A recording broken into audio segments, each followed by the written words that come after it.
कोलकात्याच्या एका लेडीज डॉक्टरवर सामूहिक बलात्कार करून तिची निर्गुणपणे हत्या केली। त्यामुळं मी महिला असतील किंवा मुली असतील त्यांना फक्त एकच सांगते, 4 अक्षर कमी शिकावं। कारण स्वतःचं जीवनच नाही राहिलं तर तुम्ही किती बी शिक्षण घेऊन आणि पगारीचा काय उपयोग होणार आहे, काय फायदा होणार आहे? इज्जत तर इज्जत जातीच।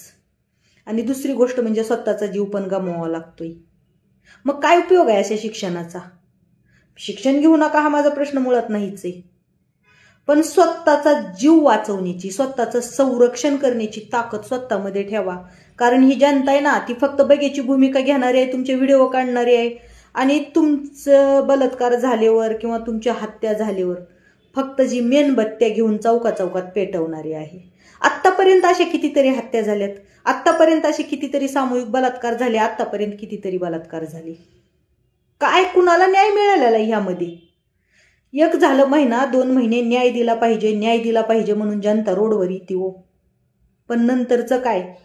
परत पुढच्या वर्षी एक बलात्कार, परत 4 महिन्याने एक बलात्कार, परत 6 महिन्याने एक बलात्कार। मी म्हणते आजकाल पुरींच्या आईवडिलांनी जी म्हणतात ना, मुलगी शिकली प्रगती झाली, यापेक्षा मुलगा संस्कारी झाला आणि देशाची प्रगती झाली म्हणलेलं चालेल। कारण हे प्रकार मुलगा संस्कारी